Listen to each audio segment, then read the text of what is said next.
Hay uno que sobresale por lo bueno y por lo malo.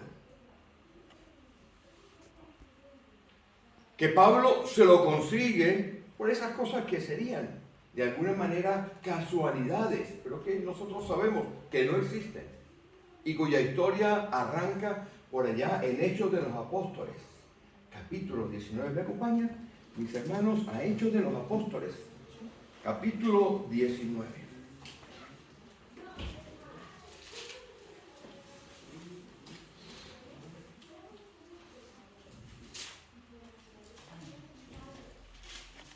El versículo 17 del capítulo 19 de Hechos de los Apóstoles dice de esta manera: y esto fue notorio a todos los que habitaban en Éfeso, así judíos como griegos, y tuvieron temor todos ellos, y era magnificado el nombre del Señor Jesús. Bendito Dios, venimos delante de ti para pedirte, Señor, de tu sabiduría, tu conocimiento y tu palabra. Lo que hoy hablemos, lo que entendamos, Señor, sea única y exclusivamente para engrandecer tu nombre, para magnificar tu palabra y tu reino. Pedimos, Señor, que cada momento de este mensaje, Señor, no sufra la interceptación a causa de las huestes espirituales de maldad, a las cuales reprendemos en el nombre de Jesús. Y pedimos, Señor Jesús, que las meditaciones de nuestros corazones y los dichos de nuestras bocas sean siempre agradables a ti. En el nombre de Jesús. Amén. Hechos de los Apóstoles marca el inicio, y este capítulo 19 marca el inicio para que haya un encuentro de esos que puede decir usted fortuito, pero que no son fortuitos, porque Dios tiene un plan perfecto para cada uno de nosotros. En ese momento, en esa ciudad de Éfeso, hay un hombre que luego juega un papel preponderante, importante, en la vida de la iglesia del Nuevo Testamento. Este hombre está en Éfeso porque era un hombre adinerado.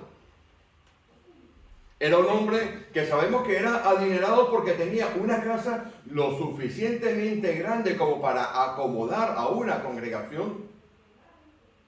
Pero adicionalmente mostraba su riqueza teniendo lo que en la Biblia, en el Nuevo Testamento, conocemos como esclavos. Cuando pensamos en la esclavitud del Nuevo Testamento, quizás viene a nuestra mente esas ideas de esclavitud que hemos visto en Hollywood, ¿no?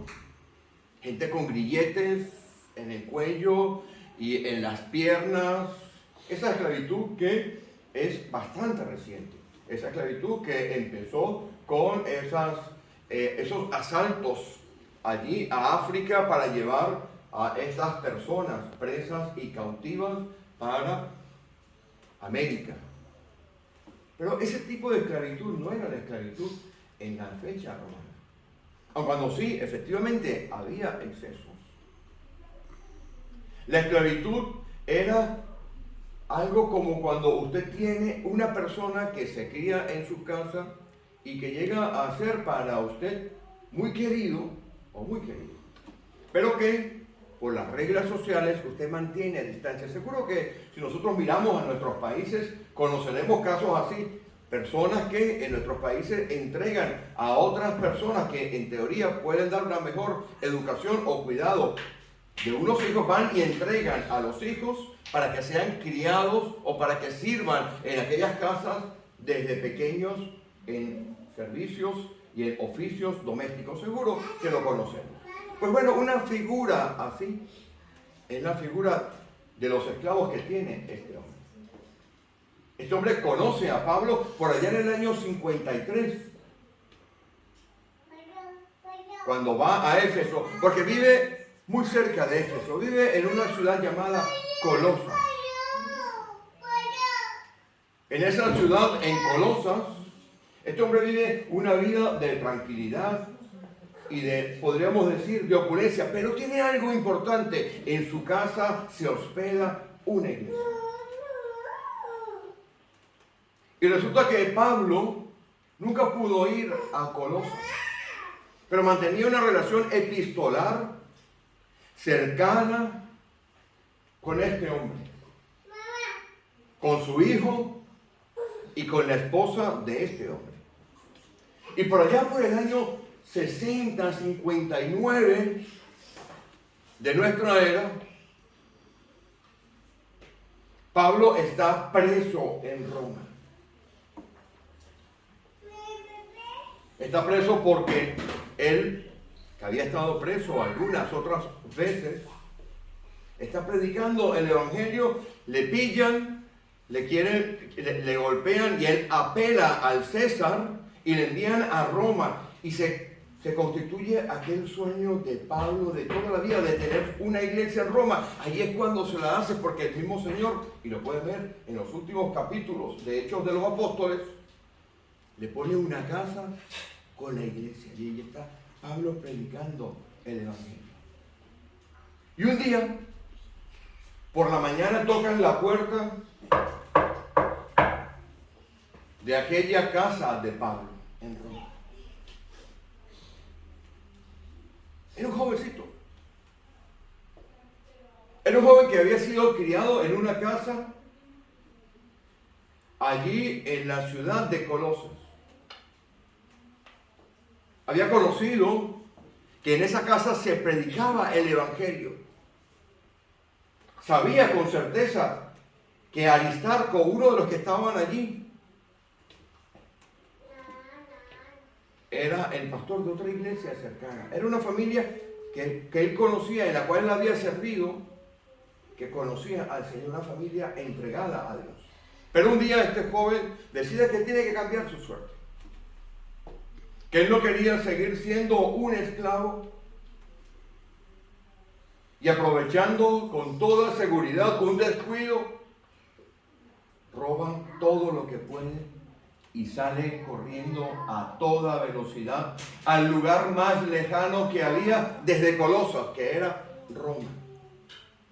Se logra camuflar entre el grupo de judíos que volvía a Roma porque había muerto un emperador llamado Claudio. Algunos han leído alguna obra o han escuchado una obra de teatro que se llama Yo, Claudio. Claudio muere en el año 56. Y viene el nuevo emperador y permite que vengan todos los judíos. Y había puerta franca para volver a Roma. Y entre ellos va un joven llamado Onésimo. Por esas cosas que tiene Dios, Onésimo toca a la puerta de la casa que tenía Pablo. Pablo nunca lo había visto. Pablo conocía al Señor en el cual servía Onésimo. Con toda seguridad, cuando Onésimo toca a la puerta de Pablo, era porque sabía que en esa casa se hacía como se hace en esta congregación, cesta de amor. Pero aparte de cesta de amor, se recogía a todos aquellos, porque la función de la iglesia es recoger a la gente. Dijo el Señor que los sanos no tienen necesidad de médico, ¿verdad? A usted, a mis hermanos médicos, les llega un paciente sano. Usted lo saca de inmediato. ¿Qué hacen ustedes aquí? Usted le puede decir, no, que usted es un hipocondríaco, y el hombre le dirá, o la mujer, es la única enfermedad en la que no padece. La iglesia recoge a la gente rota, recoge a los que necesitan. Y allí llegó, después de haber dilapidado todo lo que se había robado, llega Onésimo, para allá por el año 60. Pablo no le conoce. Pero un día tiene un diálogo que podríamos decir que es más o menos esto. Onésimo, ¿de dónde eres? Soy de Colosas. ¿De Colosas? ¿Sabes, Onésimo? prófugo de la justicia. ¿Sabes, Onésimo, que allá en Colosas tengo un amigo del alma, un hermano querido?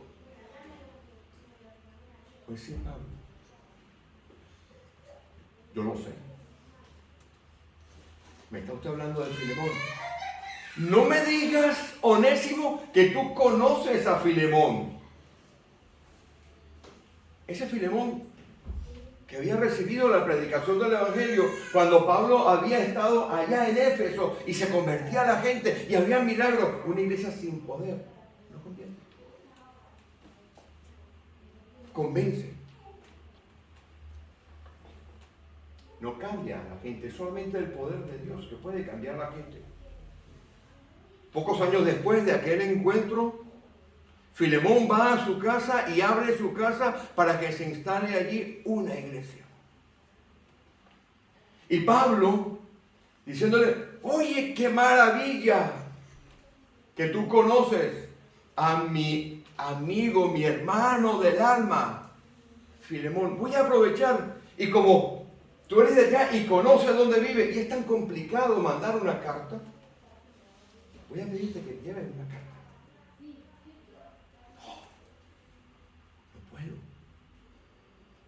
¿Por qué no puedes? Onésimo. Si vuelvo me matan. ¿Y por qué? Soy un delincuente. Un día entré por la noche. Traicioné la confianza de aquella familia que me había levantado, que me vestía, que me trataba bien, y me robé todo. Y aquí estoy. No tengo nada. No puedo volver. ¿Sabes, Pablo, muy bien que la pena por volver es la crucifixión? Esa que está padeciendo la iglesia aquí en Roma. Esa que luego de que crucifican, ponen fuego a los cuerpos de los cristianos. No quiero eso. No te preocupes. Irás con Tíquico. Colosenses capítulo 4. Versículo 7.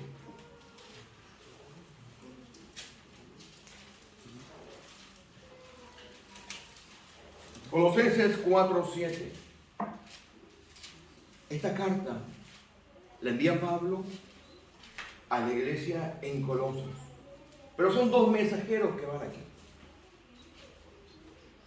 Todo lo que a mí se refiere os lo hará saber Tíquico, amado hermano y fiel ministro y consiervo en el Señor. ¿Qué palabras tan espectaculares utiliza Pablo para describir a Tíquico? Y abajo pone en el versículo 9, con Onésimo. ¿Lo ven? Amado, fiel hermano, que es uno de vosotros, de los que se hospedan en esa casa. Esta carta va a Filemón.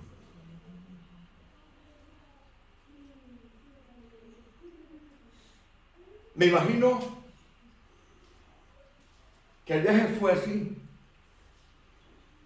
Tíquico y Onésimo pagaron el billete del barco para volver. Sortearon miles de dificultades y había que entregar una carta primero que la otra. Pero resulta que dos cartas tenían que ser entregadas por Tíquico. Pero había una en especial que había entregado Pablo a Onésimo. Es la carta de Filemón. Onésimo, no te preocupes. Yo conozco el corazón de aquella familia. Yo sé que si tú llevas esta carta y la lees o se la entregas a Filemón para que la lea, no vas a ser crucificado. Vamos a la carta a Filemón.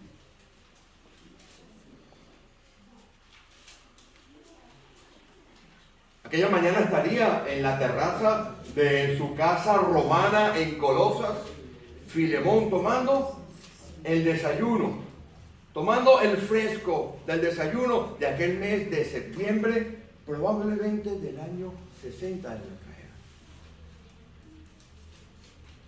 Y ve allá como se ve al hijo pródigo. ¿Se acuerdan la parábola del hijo pródigo? Que ve por allá que viene uno y dice, este es como mi hijo. Y ve, agudiza los ojos mientras desayuna lo que era el desayuno normal de un romano pudiente: higos, queso, nueces, y quizás desayunaban vino con agua. El café aún no había llegado. No saben lo que se pierde. Y ve que dice, Onésimo, no puede ser. Pero mira, renquea como se parece de lejos. Puedes seguir leyendo las noticias del Facebook romano. Y de repente tocan la puerta.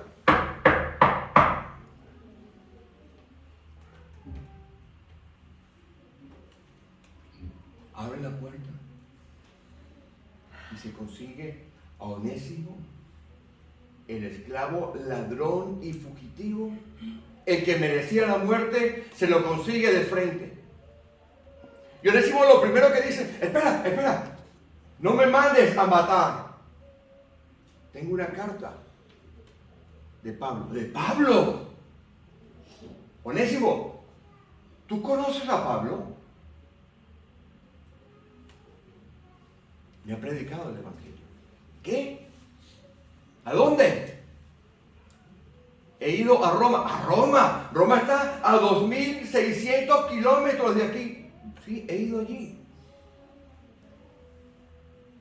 Y el Dios Todopoderoso ha encaminado mis pasos a una iglesia, así como se ha orado por ustedes, a una iglesia donde estaba allí Pablo, en ese momento el hombre más importante en la predicación del Evangelio. Y me ha dado esta carta para ti.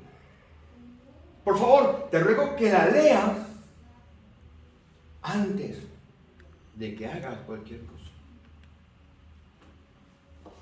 Coge la carta y empieza. Pablo, prisionero de Jesucristo. Otra vez Pablo en la cárcel. Ya le hemos dicho nosotros varias veces a Pablo, es que esto de predicar el Evangelio, yo ya se lo dije una vez en una carta a Pablo, ya te vale que tienes 60 años. Pablo decía que él cumplía en su cuerpo lo que faltaba por las iglesias de Cristo.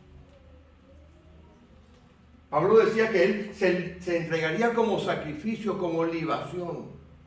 Y sigue leyendo. Y el hermano Timoteo, Timoteo está con él. Timoteo es de aquí, de esta misma región de Galacia.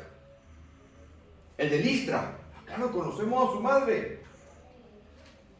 Al amado Filemón, colaborador nuestro. Empieza a calmarse los ánimos de Filemón. Le habían quitado cosas. ¿Cuántas veces no nos enardecemos y deseamos cosas malas por una tontería que muchas veces nos hacen? Y se había robado tanto dinero que había podido viajar a Roma, que en esa época el pasaje más barato costaba 5.000 denarios, 15.000 euros de ahora. Y sigue leyendo. Y a la amada hermana Apia, esa es mi mujer. Apia, ven aquí que tenemos una carta de Pablo. Sale Apia de atrás y cuando ve, Apia significa abeja, cuando ve a el amigo Onésimo casi se le va el cuello. Y este le dice, no, espera, que tú me has robado aquella cosa que era la herencia de nuestra familia. Calma, Apia, calma. Que es una carta de Pablo. Vamos a leerla entre los dos. Sabemos que merece la muerte. Sabemos que nos ha robado. Sabemos que es un estafador. Pero vamos a ver qué dice Pablo. y a la amada hermana Apia y a Arquipo, nuestro compañero de milicia, nuestro hijo, está hablando de nuestro hijo. Y a la iglesia que está en tu casa. Vamos al versículo 10 para abreviar. Te ruego por mi hijo Onésimo. Tú, Onésimo, tú ladrón, hijo de Pablo, con el mismo título con el cual Pablo trata a Timoteo. Con el mismo título con el cual Pablo trata a Tito. Tú. Imagino que Onésimo se habrá dado cuenta de lo que está pasando ahí. Te ruego por mi hijo Onésimo, a quien engendré en mis prisiones. Me estás diciendo la verdad. Onésimo, sí, te predicó el Evangelio en la cárcel. Es que este Pablo no aprende, pero es guiado por Dios.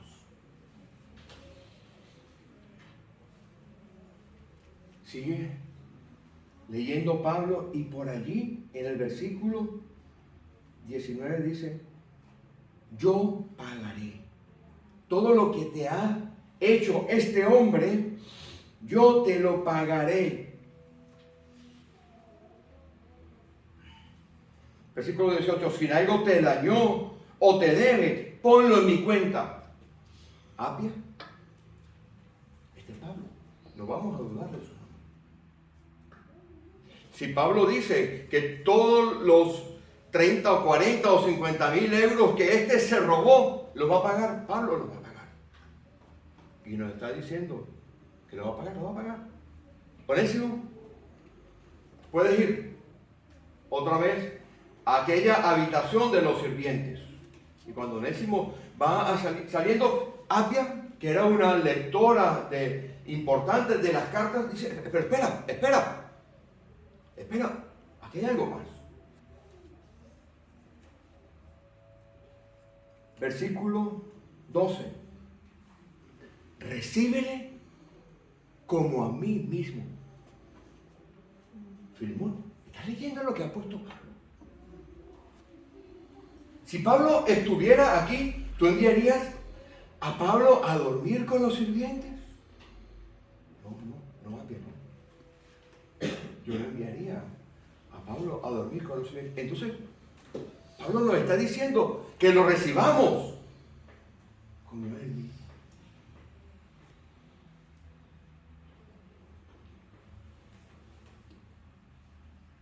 Onésimo, te vamos a dar la habitación que tenemos preparada para Pablo.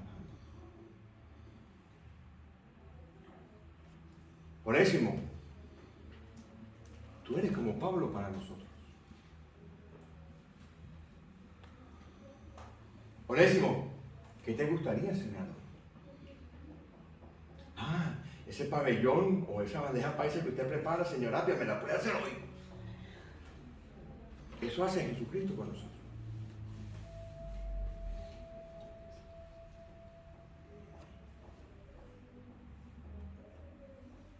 Había una deuda impagable, habíamos robado a Dios en todo el concepto de nuestra vida. Dice la Escritura que éramos enemigos en nuestra mente. Enemigos declarados y confesos de Dios. Muertos en delitos y pecados. Aquel hombre que había salido de aquella casa hurtando las cosas, conoce del amor de Dios. Llega a un lugar, a una iglesia en el cual se predica el Evangelio. En el cual hay un hombre y una serie de personas que no tienen otra cosa en su vida que engrandecer y llevar la palabra de Dios. Eso ha hecho Dios con nosotros. Y el esclavo fugitivo, termina siendo uno más de la casa. Pero mira lo que hace Dios, como lo ha hecho con nosotros. Si usted sigue leyendo aquí, dice, versículo 16, no le recibas como esclavo, sino que como más que esclavo, como hermano tuyo.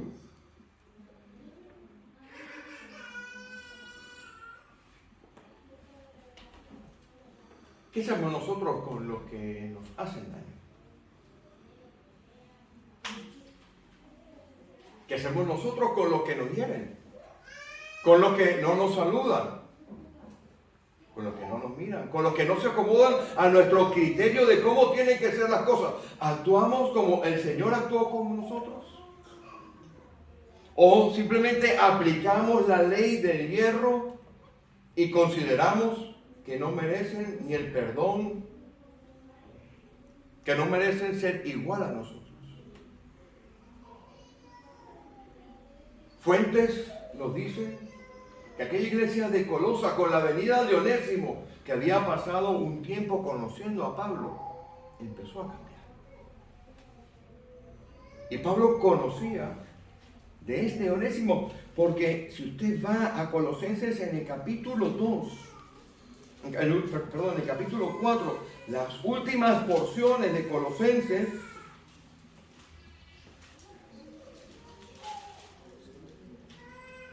versículo 17, posiblemente aquel esclavo fugitivo terminó siendo un pastor porque conoció del amor de Dios. Yo le pregunto a usted, mi hermano, mi hermana. La palabra dice que Él nos ha hecho aceptos en el amado. Dice, ¿verdad? ¿Está dispuesto usted a hacer lo que hizo Onésimo? ¿Dispuesto a ir la extramilla para llevar el mensaje del Evangelio?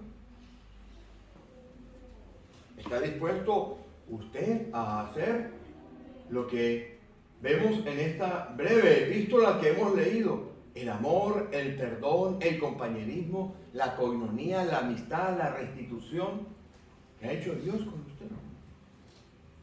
Eso es algo que tenemos que reflexionar. Termino, si me permiten, en Efesios capítulo 2.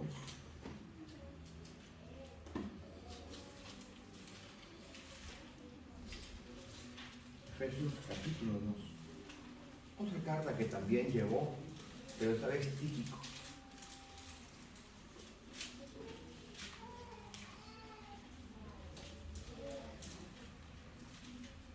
¿Lo tienen? Versículo 1 dice: y Él os dio vida a vosotros cuando estabais muertos en vuestros delitos y pecados, en los cuales anduvisteis en otro tiempo, siguiendo la corriente, ojo con esto, siguiendo la corriente de este mundo, conforme al príncipe de la potestad del aire, el espíritu que ahora opera en los hijos de desobediencia, entre los cuales también todos, incluyendo Pablo, nosotros vivimos en otro tiempo. Versículo 4, pero Dios, que es rico en misericordia, por su gran amor con que nos amó, aún estando nosotros muertos, necrosados en nuestros pecados, nos dio juntamente vida con Él. Por gracia sois salvos. ¿Recibiste de gracia? Dame gracia. Esta iglesia tiene una oportunidad de oro.